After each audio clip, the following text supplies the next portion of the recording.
Welcome all of you in SST College of Arts and Commerce Ulhasnagar. This is SST Edupedia. Myself Assistant Professor Anil Telinge. आज के इस session में हम लोग cost accounting जो subject है उस कॉस्ट अकाउंटिंग सब्जेक्ट में प्रोसेस कॉस्टिंग इस चैप्टर्स के बारे में इंफॉर्मेशन लेने का प्रयास करेंगे. Actually process costing, contract costing, then cost sheets all are treated as the method of cost accounting. ये cost accounting के methods हैं which have the own pre-decide structure. उनका खुद का pre-decide structure है और उस structures के द्वारा आपको process costing, contract costing as well as absorption costing हम बोलते हैं, वहां से फाइंडिंग्स करने होते हैं. जैसे cost of production cost sheet provide करती है, उसी तरह कोई प्रोसेस हम करते हैं. व्हाट एक्चुअली प्रोसेस, हम थ्रू द डेफिनेशन और मीनिंग देखने का प्रयास करेंगे. आज का जो वीडियो है वो 2 जो क्लासेस है उनको सपोर्ट कर सकता है. जो SY BAF सेमेस्टर 3 में आपको कॉस्ट अकाउंट में प्रोसेस कॉस्टिंग जो कंसेप्ट है आपको हेल्प कर सकती है. साथ ही साथ ये जो है TY BCom कॉस्ट अकाउंट्स जो फेस कर रहे सेमेस्टर 6 को, उनको भी ये चैप्टर्स और ये आज का वीडियो काफी हेल्पफुल हो सकता है. Actually what is process costing, यहाँ पे उन्होंने दिया है manufacturing unit that can differentiate its the process and produce a standard product will use the process costing method to determine the cost of production. This is done by allocating all process cost to the total unit produce.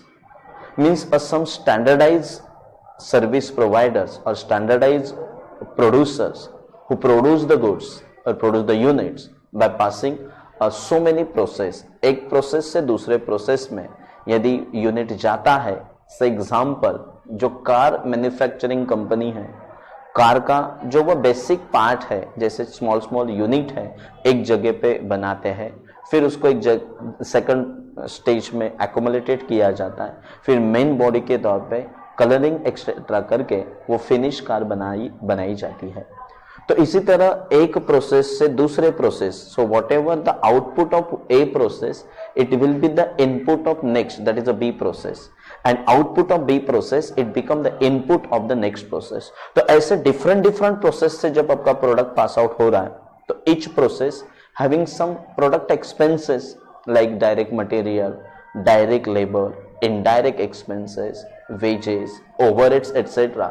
It need to allocate as per the process, and that allocation conducted in a process costing in proper ways. So those organization engage or produce the unit or produce the product which passes the several process. Such organization need or require to prepare the process costing. उनको process costing बनाना जरूरी होता है. Now process costing में उन्होंने बताया it is done by allocating the all process cost to the total unit produce. Whatever unit you produce, तो इन हर एक प्रोसेस से उसका आउटपुट फाइंड आउट करके ये प्रोडक्ट कॉस्ट फिक्स की जाती है.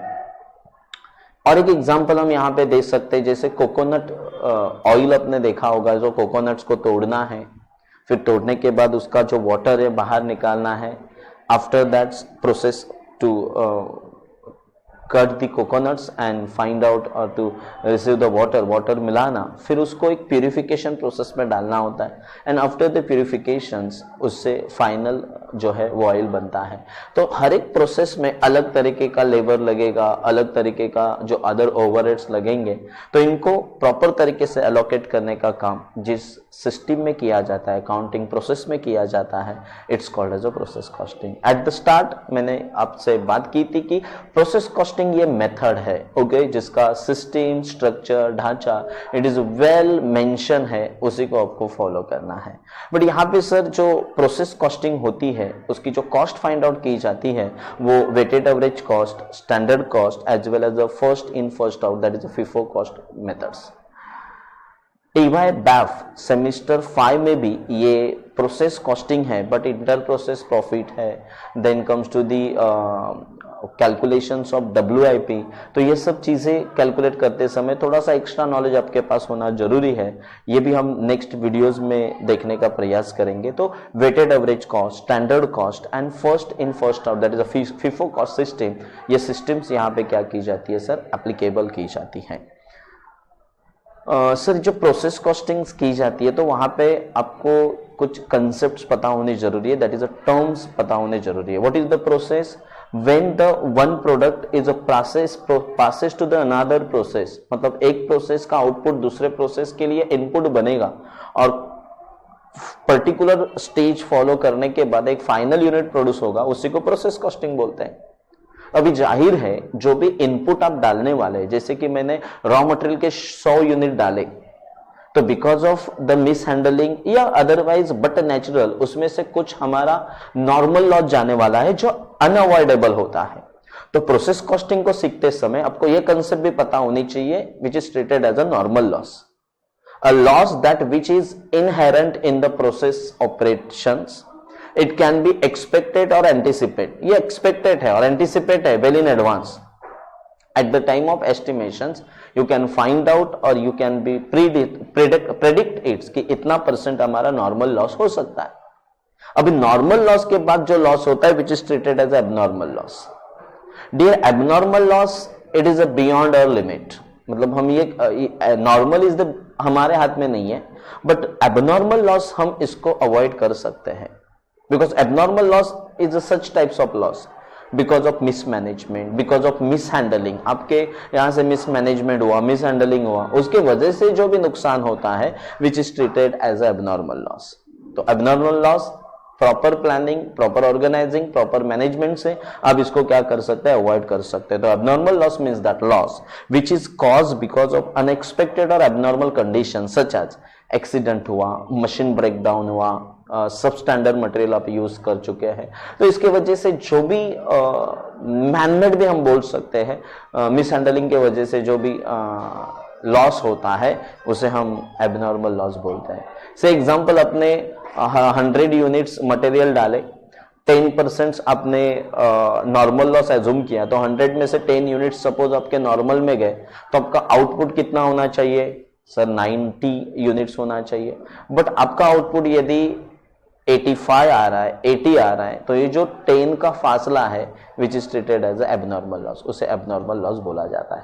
तो नॉर्मल, एबनॉर्मल बोथ कंसेप्ट मैंने आपके सामने रखी। कभी कभार एक एबनॉर्मल गेन भी होता है, दैट इज अनएक्सपेक्टेड इनकम। आपने डिसाइड किया कि 1000 यूनिट्स सर हमने इंट्रोड्यूस किए, इस 1000 यूनिट्स में से बट ऑब्वियस आपने 10% नॉर्मल लॉस एज्यूम किया या एक्सपेक्टेड है, तो 1000 में से 10% 100 यूनिट गए, तो आपका एक्सपेक्टेड जो है वो 900 बचना चाहिए। बट आपका आउटपुट जो है 9500, यदि 950 बच रहा है, तो इट मीन्स आपको ये डिसाइड करना है कि जहां पे 900 बचना चाहिए था 950, तो ये 50 is called as abnormal gain. If the actual loss of the process less than the expected loss, then the difference between the two will be treated as abnormal gain। तो ये आपका abnormal gain ट्रीट किया जाता है। तो ये abnormal gain मतलब it's unexpected, आपने ये एक्सपेक्ट ही नहीं किया था और ये आपको इनकम में आके मिल गया, so that is called as abnormal gain।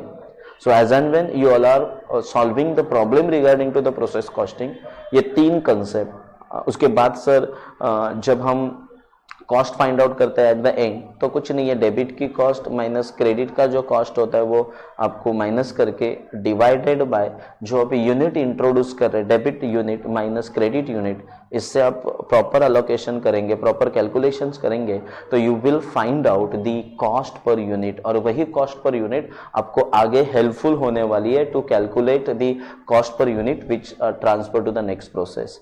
So many ways है यहाँ पे, जैसे नॉर्मल प्रोसेस कॉस्टिंग के प्रॉब्लम रहेंगे, फिर सर उसी प्रोसेस में कुछ पार्ट सेल किया जाएगा, कुछ वेयरहाउस में सबमिट किया जाएगा, उसी प्रोसेस में कुछ स्टॉक को भेजा जाएगा, कुछ नेक्स्ट प्रोसेस को भेजा जाएगा। तो परसेंटेज वाइज ये जो भी ट्रांसफर है one process to another process through the tabular form और थ्रू द प्रोसेस फॉर्म हम देखने का प्रयास करने वाले हैं। फिलहाल हमें what is actually process cost when the one product which passes through passes so many process, so each process need to incur some separate expenditure, so you must record all expenditure in proper sense, और वो recording जिस structure में की जाती है उसी structure को process costing बोला जाता है। जैसे कि प्रोसेस 1, प्रोसेस 2, प्रोसेस 3, प्रोसेस 4। तो प्रोसेस 1 में इनपुट कितना है, उस पर नॉर्मल लॉस कितना है, ये करने के बाद एक्सपेक्टेड जो आउटपुट आपको मिल रहा है उस एक्सपेक्टेड आउटपुट को यहाँ का आउटपुट आगे प्रोसेस 2 का इनपुट हो जाएगा। ये प्रॉपर मैथमेटिकल मेजरमेंट आपको करने हैं, प्रॉपर कास्टिंग करनी है, और कास्टिंग एंड प्रॉपर कैलकुलेशंस आप करेंगे तो आप डेफिनेटली सक्सेसफुल प्रोसेस कॉस्टिंग पे भी क्या कर सकते हैं, कमांड कर सकते हैं। तो ऐसे ही प्रोसेस कॉस्टिंग से रिलेटेड आगे का जो पार्ट्स है कि एक्चुअली प्रोसेस कॉस्टिंग कैसे बनाया जाता है, प्रोसेस ए, प्रोसेस बी, ये जो है, और उसके एक्सपेंडिचर्स इन्वॉल्वमेंट कैसी है, ये सब चीजें हम स्टेप बाय स्टेप देखने का प्रयास करने वाले हैं। And but obvious introduction point of view आप सभी को ये जो प्रोसेस कॉस्टिंग का वीडियोस है वो हेल्पफुल होगा, जो आपकी इंट्रोडक्टरी जो कमांड है regarding to the process costings करने का प्रयास कर सकता है। Thank you, thanks a lot.